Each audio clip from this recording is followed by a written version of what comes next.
பீகாரில் 243 சட்டமன்ற தொகுதிகளுக்கு நாளை வாக்கு எண்ணிக்கை.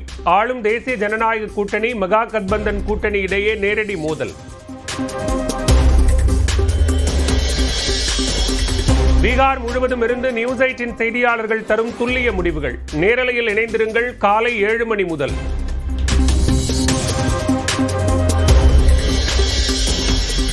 கோவை, நீலகிரி, நெல்லை, கன்னியாகுமரி, தூத்துக்குடி மாவட்டங்களில் இன்று கனமழைக்கு வாய்ப்பு. சென்னையில் மிதமான மழை பெய்யும் என்றும் வானிலை மையம் தகவல்.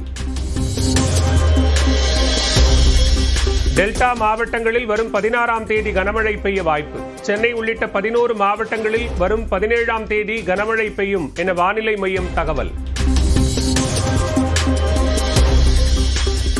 சென்னை மற்றும் அதன் புறநகர் பகுதிகளில் மிதமான மழை. விட்டு மழை பெய்வதால் குளிர்ச்சியான சூழல்.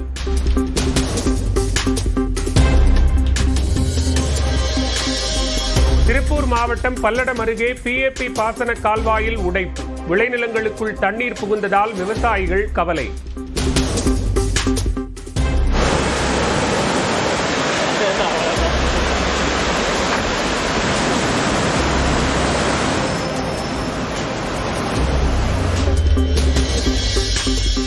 மேகதாது அணை கட்டுவதற்கு விரிவான திட்ட அறிக்கை தயாரிக்க கர்நாடக அரசுக்கு உச்சநீதிமன்றம் அனுமதி. திட்ட அறிக்கை மீது முடிவெடுக்கும் போது தமிழ்நாடு அரசின் கருத்தையும் கேட்க வேண்டும் என மத்திய அரசுக்கு உத்தரவு.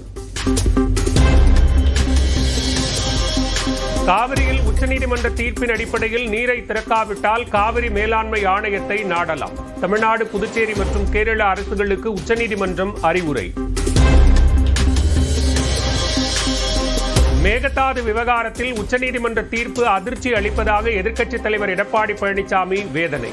தீர்ப்புக்கு எதிராக தமிழ்நாடு அரசு சீராய்வு மனு தாக்கல் செய்ய பாமக தலைவர் அன்புமணி ராமதாஸ் வலியுறுத்தல். மேகதாது அணை கட்ட கர்நாடகாவுக்கு உச்சநீதிமன்றம் அனுமதி கொடுக்கவில்லை. காவிரி உரிமைகளை திமுக அரசு ஒருபோதும் விட்டுக் கொடுக்காது என்றும் நீர்வளத்துறை அமைச்சர் துரைமுருகன் திட்டவட்டம். தங்கம் விலை ஒரே நாளில் சவரனுக்கு 2400 ரூபாய் உயர்வு. ஒரு சவரன் மீண்டும் 95,000 ரூபாயை கடந்தது. புதுக்கோட்டையில் தொழில்நுட்ப கோளாறால் சாலையில் தரையிறங்கிய பயிற்சி விமானம். விமானத்தை பார்க்க குவிந்த மக்கள். தென்காசி காசி விஸ்வநாதர் கோவில் தேரோட்டம் கோலாகலம். அசைந்தாடி வந்த தேரை கண்டு ஏராளமான பக்தர்கள் தரிசனம்.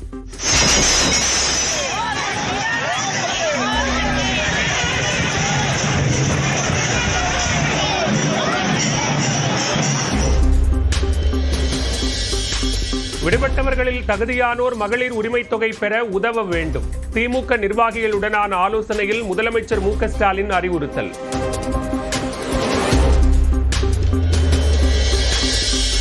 ஓ பன்னீர்செல்வம் சட்டமன்ற உறுப்பினராக உள்ள போடி தொகுதியை திமுக இந்த முறை கைப்பற்ற வேண்டும். தொகுதி நிர்வாகிகளுடனான ஆலோசனையின் போது முதலமைச்சர் மு க ஸ்டாலின் அறிவுறுத்தல்.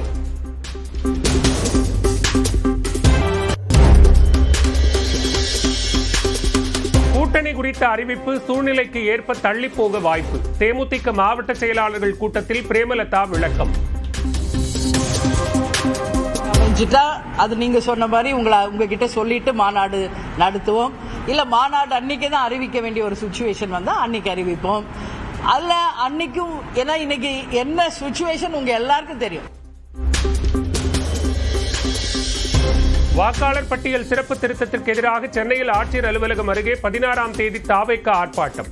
1500 பேர் பங்கேற்க உள்ள ஆர்ப்பாட்டத்திற்கு அனுமதி மற்றும் பாதுகாப்பு கேட்டு காவல் ஆணையர் அலுவலகத்தில் மனு.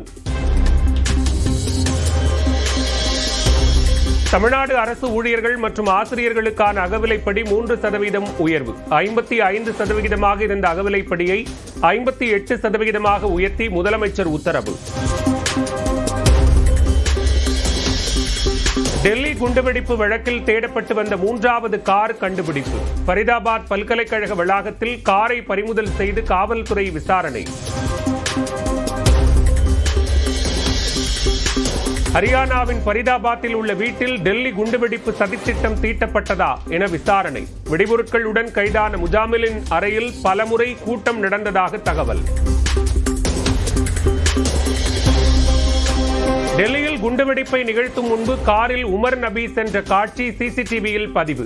மற்றொரு இடத்தில் நடந்து செல்லும் காட்சியையும் சேகரித்துள்ள காவலர்கள்.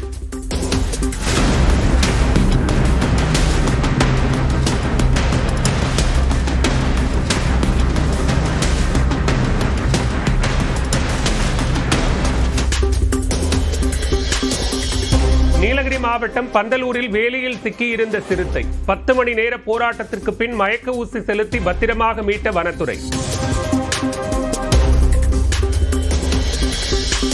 சென்னை விமான நிலையத்தில் 30 கோடி ரூபாய் மதிப்பிலான ஹைட்ரோபோனிக் கஞ்சா பறிமுதல். தாய்லாந்திலிருந்து கடத்தி வந்த 3 பேரை கைது செய்து விசாரணை. உலகக்கோப்பை செஸ் தொடரில் பிரக்ஞானந்தா தோல்வி. டை பிரேக்கர் சுற்றில் போராடி தோற்றார்.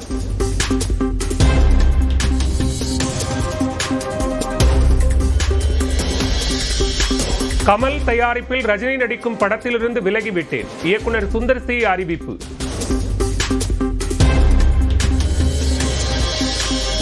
சென்னையில் நடிகர் ரஜினிகாந்தின் வீட்டிற்கு வெடிகுண்டு மிரட்டல். இயக்குனர் KS ரவிக்குமார் வீட்டிற்கும் மிரட்டல் வந்துள்ளதால் சோதனை.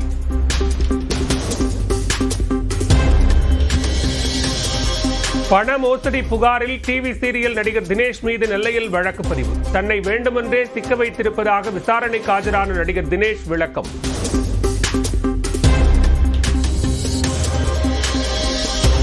மீண்டும் அதிமுகவில் சேரப்போவதாக வெளியான தகவல் உண்மை இல்லை. OPS ஆதரவாளர் வைத்திலிங்கம் விளக்கம்.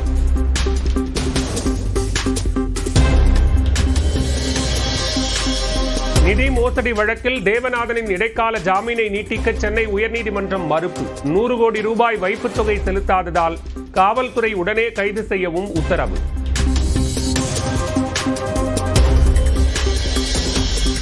காவல்துறை வாகனம் மோதி ஒரே குடும்பத்தைச் சேர்ந்த 3 பேர் உயிரிழந்த விவகாரம்.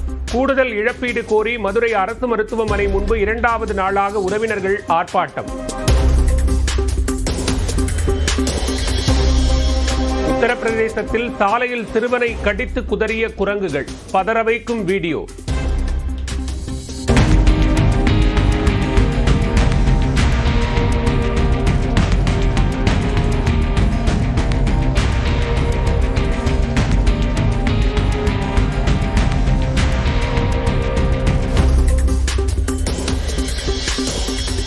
வாக்கு எண்ணிக்கையின் போது சட்டத்திற்கு புறம்பான நடவடிக்கைகள் ஏற்படாமல் தடுக்க வேண்டும். RJD கட்சியினருக்கு அதன் தலைவர் தேஜஸ்வி யாதவ் அறிவுரை. கர்நாடகாவில் ரியல் எஸ்டேட் தொழில் செய்வதை ஒப்புக்கொண்ட பாஜக முன்னாள் தலைவர் அண்ணாமலை. ரியல் எஸ்டேட் தொழில் செய்வதில் என்ன தவறு என்றும் கேள்வி.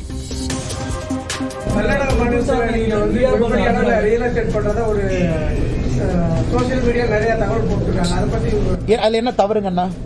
என்னுடைய வாழ்க்கையை நான் வாழ்றேன். நான் மண்ணை சாப்பிட முடியுமா? நான் பிசினஸ் செய்யறேன். அதில் யாரையாச்சும் அடிச்சு பிடுங்கன்னா, மிரட்டுன்னா, உங்களுடைய பணத்தை வாங்கன்னா, இந்த பணத்தை வாங்கன்னா, என்னுடைய தொழில் நான் செய்யறேன், என்னுடைய விவசாயம் நான் செய்யறேன், என்னுடைய அரசியல் நான் செய்யறேன். இதுல எதை தவறாக நீங்கள் பார்க்கின்றீர்கள்?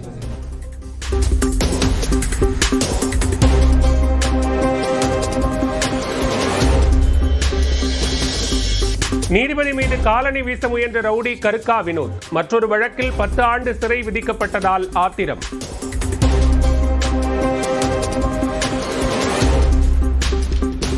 பாகிஸ்தானில் சுற்றுப்பயணத்தை தொடர்வதாக இலங்கை கிரிக்கெட் அணி அறிவிப்பு. தீவிர பாதுகாப்பு அளிக்கப்படும் என பாகிஸ்தான் கிரிக்கெட் வாரிய தலைவரின் உறுதியை ஏற்று முடிவு.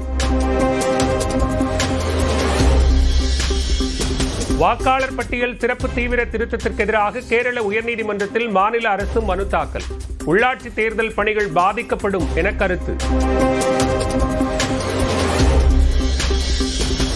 பெரம்பலூர் அருகே பாடாலூரில் காவலாளியை கட்டிப்போட்டு நகைக்கடையில் கொள்ளை முயற்சி.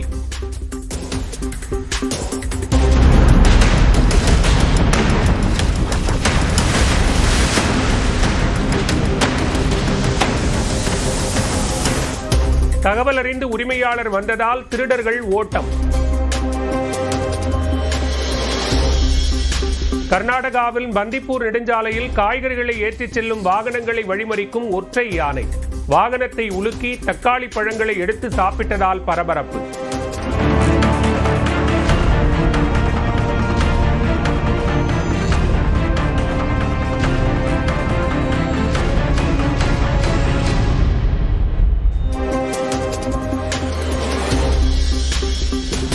இந்தியாவில் பறக்கும் கார் உற்பத்தி தொடக்கம். ஆண்டுக்கு 5000 பறக்கும் கார்கள் தயாரிக்க திட்டம்.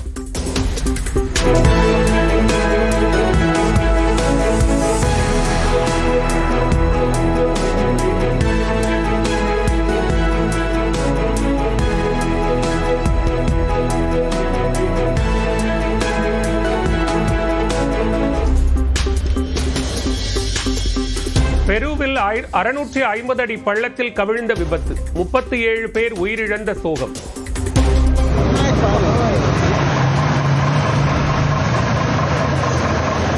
Reconocer a los cuerpitos.